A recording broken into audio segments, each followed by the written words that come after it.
अस्सलाम वालेकुम। आज हमारा टॉपिक है अकाउंटिंग इक्वेशन। अकाउंटिंग इक्वेशन या इसे हम बैलेंस शीट भी कहते हैं, बैलेंस शीट इक्वेशन।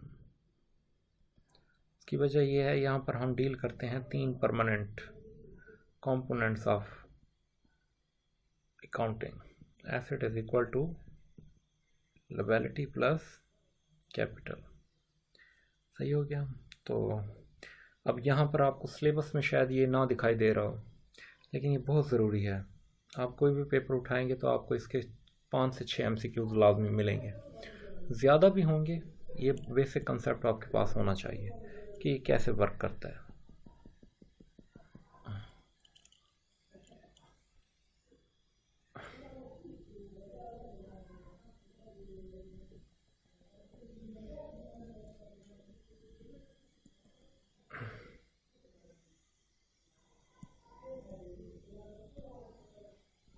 देखिए,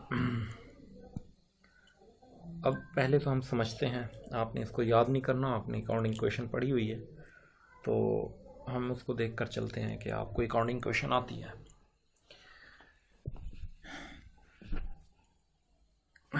हम इसका फॉर्मेट सेट करते हैं अकाउंटिंग क्वेश्चन का। इस साइड लिखते हैं एसेट्स और इस साइड लिखते हैं लायबिलिटीज प्लस कैपिटल। ओके,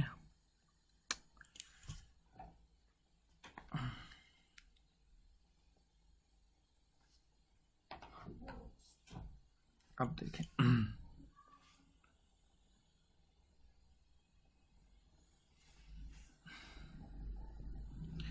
तो सबसे पहली एंट्री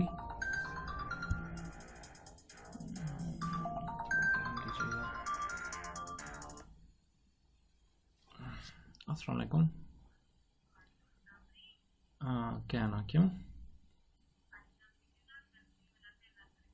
चलो कुछ देर तक मैं वाला फ़ोन करें, मैं खुद करें ना, घंटे तक, 1 घंटे तक मैं खुद कॉल करें ना। हाँ ठीक है, ठीक है, अल्लाह हाफिज़।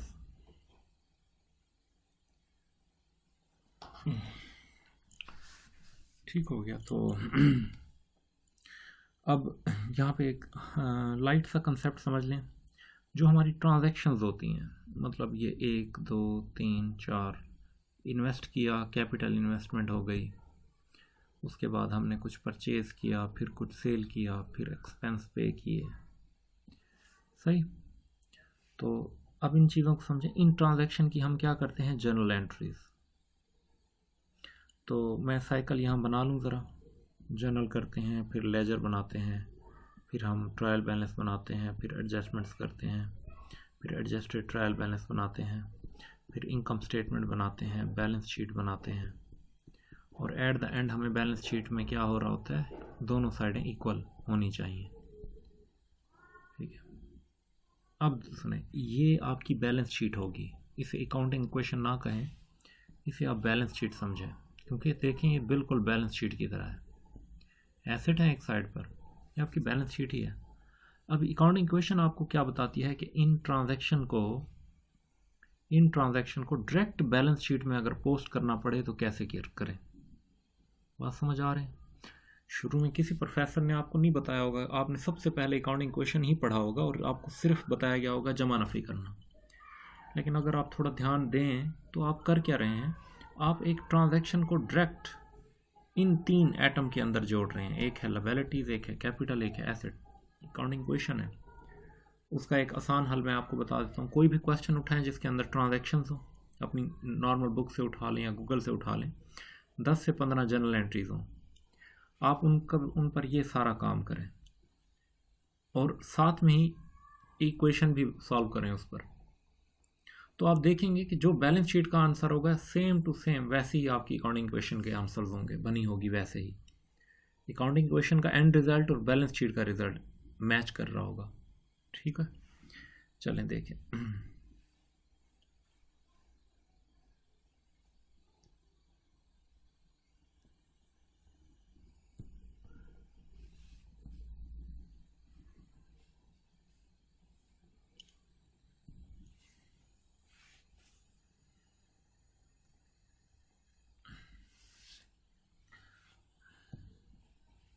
अब हम यहाँ से कोई सवाल पिक करते हैं,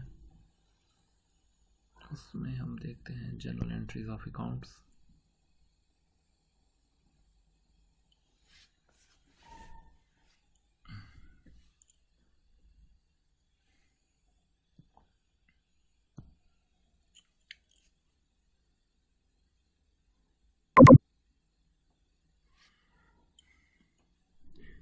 हम यहीं पे राइट कर लेते हैं।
ये हमारे पास क्वेश्चन आ गया।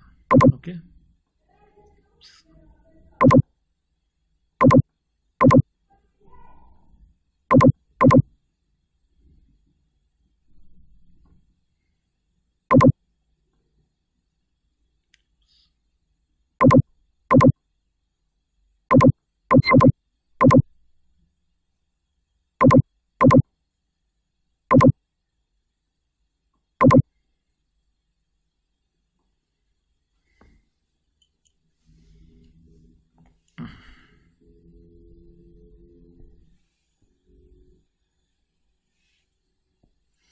उम्मीद करता हूँ आप सब जल्दी में नहीं बैठे। अगर बैठे भी हों तो लेक्चर को आगे कर दीजिएगा या फिर स्पीड बढ़ा दीजिएगा।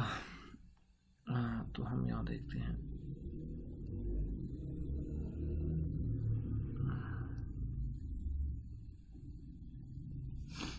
Assets, liabilities plus capital. सही हो गया। अब देखें, पहली है Ramesh started business with cash 1 lakh. तो रमेश ने 1 लाख से बिजनेस स्टार्ट किया। तो यहाँ हम लिखेंगे एसेट आया कितना कैश की फॉर्म में, यहाँ लिखेंगे नंबर 1 जो एंट्री हमारी 1 लाख। मैं 3 0 ओमिट कर रहा हूँ सब में, तो 100 लिख रहा हूँ, मतलब ये 1 लाख है। तो ये 3 0 में नहीं लिखूंगा, ये वाली वैल्यूज़ लिखूंगा। ठीक है। अच्छा, ये क्योंकि बिजनेस के ओनर ने इन्वेस्ट किया है तो ये कैपिटल में जाएगा इस तरफ। हमने हर सूरत इन दोनों साइडों को इक्वल रखना है।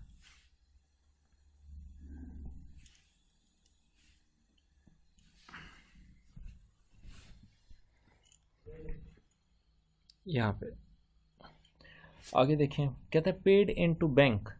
बैंक में कितना जमा कराया 20,000। अब ये किसने जमा कराया, ओनर ने या बिजनेस ने? ये बिजनेस ने जमा कराया है। तो कैश से कितना जाएगा 20,000, ये माइनस हो जाएगा, इसे ब्रैकेट में शो करेंगे। और आपका एक और एसेट है बैंक, उसमें 20,000 जमा हो जाएगा।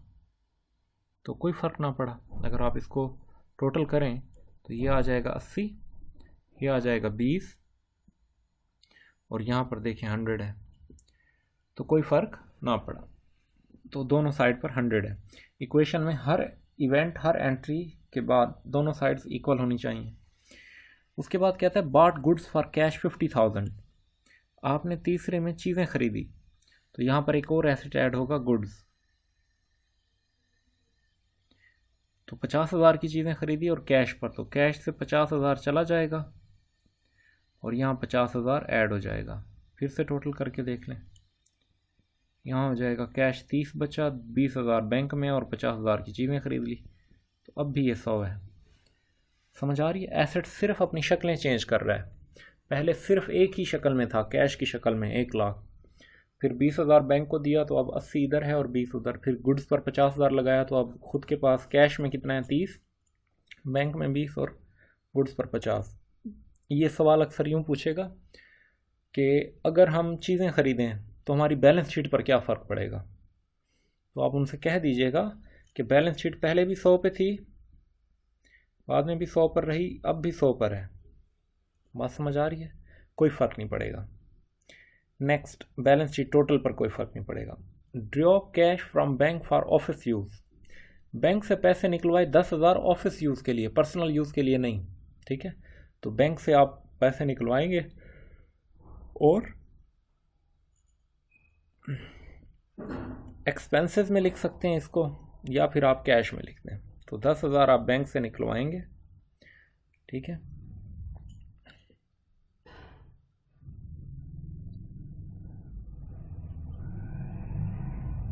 ये बैंक से निकल गए पैसे। अब यहाँ क्या बचा, 30, 10, 50, यहाँ अब 90 हो गया है, ठीक है,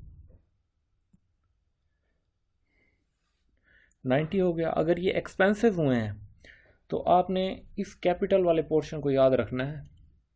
3 चीज़ें आपने इसमें जमा मैनेज करनी है। अब मैं आपको यहाँ समझा देता हूँ। देखें, कैपिटल हमें पता है क्रेडिट बैलेंस होता है। 3 चीज़ें कौन से, बाकी के 3 कंपोनेंट्स, एक है रेवेन्यू, एक है एक्सपेंस और एक है ड्राइंग। देखें, ये 3 कंपोनेंट रहेंगे, आप इनको ख़त्म नहीं कर सकते, भले हमने नहीं लिखे। 3 तो हमने लिख दिया ना, एसेट्स, लायबिलिटीज़ और कैपिटल, ये 3 रहेंगे। अब इनमें से जिसका बैलेंस क्रेडिट है वो जमा होगा और जिसका बैलेंस डेबिट है वो माइनस होगा। बस ये आपने याद रखना है। ये हमने पिछले लेक्चर 3 में हमने पढ़ा था। लेक्चर 3 देख लीजिएगा, SA के नाम से, सीनियर एडिटर का लफ्ज़ मैंने रखा हुआ है, लेकिन आपको तमाम टेस्टों में मदद करेगा। तो सिंपल से वे है ना, यहाँ पर अगर हम समझें ये जमा का साइन है क्रेडिट, तो क्रेडिट अपने ही साइन के साथ जमा होगा, और मुखालिफ साइन के साथ हमें पता है जमा माइनस या नफ़ी जमा क्या होते हैं, आपस में मुखालिफ बैलेंस होते हैं, माइनस करते हैं एक दूसरे को। तो अगर ये खर्चे थे तो ये खर्चे क्या होंगे, 10,000 ऑफिस एक्सपेंस से, तो खर्चे यहाँ पर माइनस होंगे कैपिटल से। तो कैपिटल भी 90 और इन एसेट्स का टोटल भी 90, ठीक हो गया।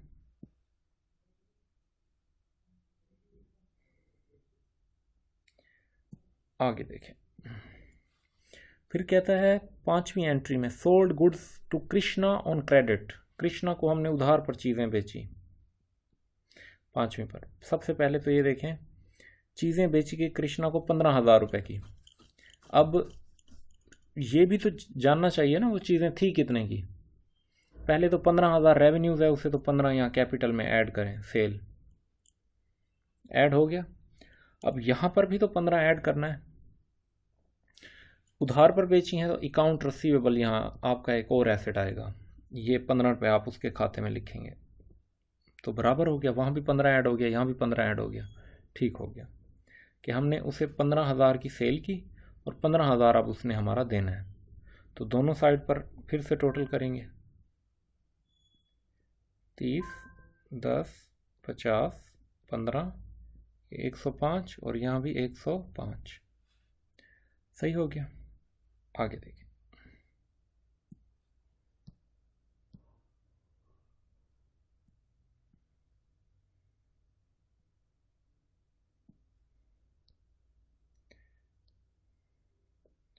पाकिस्तान में किसी ने ऐसे पहले आई थिंक लेक्चर्स नहीं बनाए हुए, बनाए भी हैं तो मेरी नज़र में नहीं है, तो इसलिए जैसे भी हैं अब आप गुजारा करें।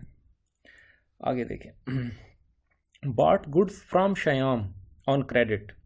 अब हमने किसी बंदे से उधार पर चीज़ें खरीदी 22,500 की, तो ये हमारी गुड्स का कॉलम है, इसमें 22,500 की चीज़ें जमा। अब हमने उधार पे ख़रीदी तो यहाँ पे क्या आ जाएगा, अकाउंट्स पेएबल लायबिलिटी आ जाएगी 22,5। तो दोनों साइड फिर से बराबर, 30, 10, 72,5, 15, 22,5 और 105, तो दोनों साइडें फिर से बराबर हो गई। 7वीं देखें, received from Krishna 12,500, allowed him discount 500। हमने 15,000 की चीज़ें बेची थी कृष्णा को, अब उसने 12,500 दिया है और 500 का डिस्काउंट लिया, यानी 13,000 उसने दे दिया है। वो ये कहना चाह रहे हैं 13,000 उसने दिया है, 13 में से हमने खुद उसे कहा 500 तुम रख लो, बस 12,500 दे दो। टाइम से पहले अगर कोई डेटर आपको पैसे दे दे तो आप इस तरह का हम्बल एटीट्यूड शो करते हैं, ठीक है। अब देखें, इस बंदे ने हमारा 15,000 देना था, अब इसने कितना दे दिया, 13,000, तो ख़त्म हो गया। सही, 13,000 इसने दे दिया। एक मिनट वेट, 13,000 इसने दे दिया,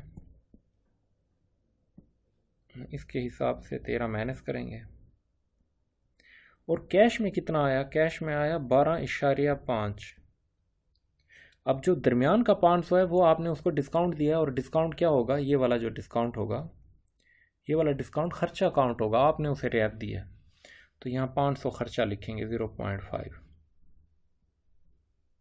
तो यहाँ 104.5, यहाँ 22.5, यहाँ 2, यहाँ 72.5, यहाँ 10, और 30 और 12 42.5, तो दोनों साइडें फिर से बराबर हो गई। कैसे, 13 माइनस हुआ, 12.5 जमा हुआ, तो 500 का डिफरेंस ही आया है। 500 का क्या है, 500 की कमी है, माइनस का ज़्यादा है, तो यहाँ भी हमने 500 की कमी कर दी, तो बराबर हो गई दोनों side. Paid cash to Shayan, discount received, same वही काम हमने किया, हमने भी तो किसी के पैसे देने थे ये वाले। अब देखें, 21,500 दिया और 1,000 रुपये की रियायत ले ली उससे। अब देखें, हमने उसको, इसका मतलब है पूरे पैसे दे दिए, 22.5 दे दिए, उसको सारा क्लियर कर दिया। देने से मुराद उसको क्लियर किया कितने पैसे देकर, 21.5 देकर। ये अब जो 1,000 है, देखें यहाँ से कमी है 22,500 की, यहाँ से कमी है 21,500 की, अब 1,000 का डिफरेंस है।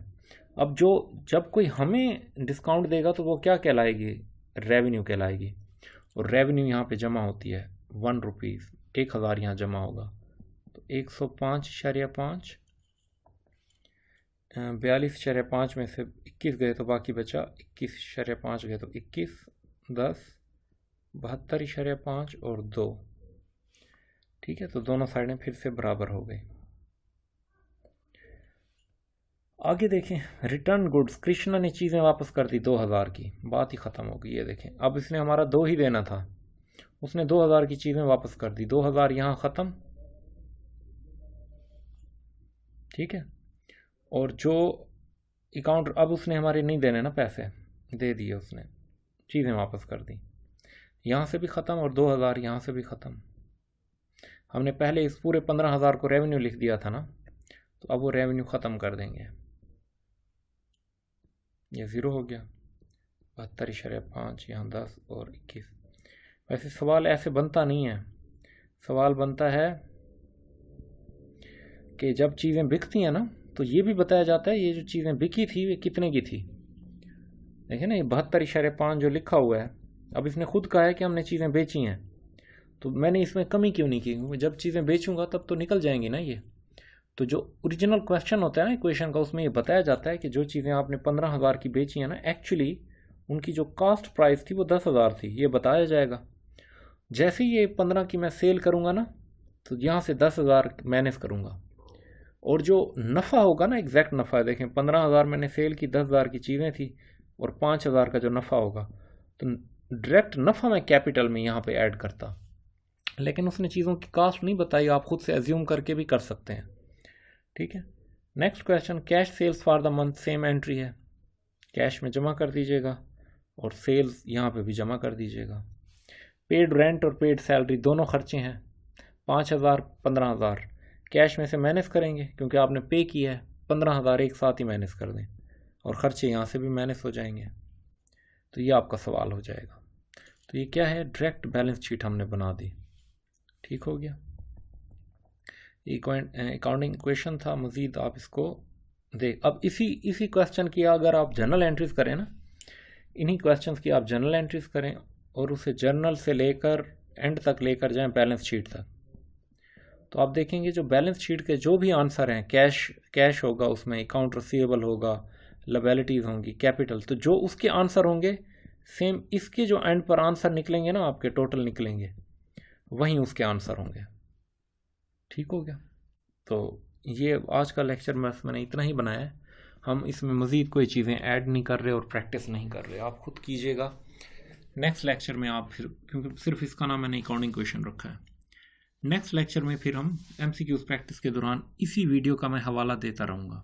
ठीक हो गया, चलो, थैंक यू।